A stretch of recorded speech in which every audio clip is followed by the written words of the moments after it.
Kevar.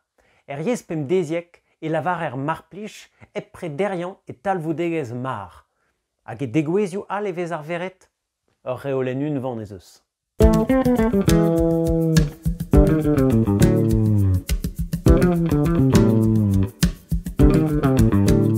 Neona stabil na skouerieket an difor etre mar a ma, met kiniget ez eus ur reolenn eeun. Mar a vo laket a-raok ur verb ket madur ebet.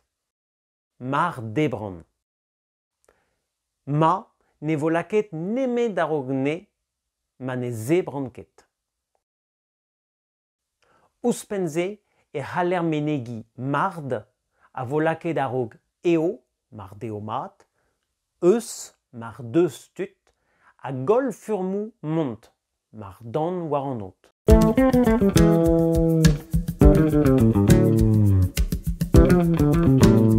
Met da betra ober gant ar reolenn-se. Unan soliet eo yezh. Raz ar skriv an nieryon a ra gant mar. Eus lan inizan bete grop ar zemon. Luzietor e oa ar reolenn zoken a-raok.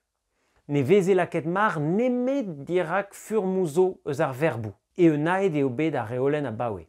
Dao, re a ratro da ziforrekat sterioù disevel ma. Ma a c'hell bezan ke vatal da va, marre, a c'hell bezan skorel, felloù da radin ma komzi, heuliet evo neuze gant ur c'hemadur mesket, pe c'hoaz perzenel, heuliet amman ive gant ur c'hemadur mesket, anti ma vevan.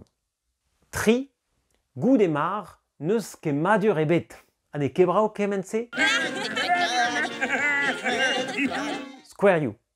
Mar savan a breet e c'hellin embrienti. Ma ne hastez ket e vim diwezhat.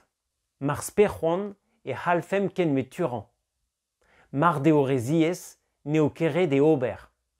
Mar d'or bet plijet gant ar videoman, lezit ul like hag un eveziadenn dindan. Ha el gevar, ha na zizon jit ket brezon negan.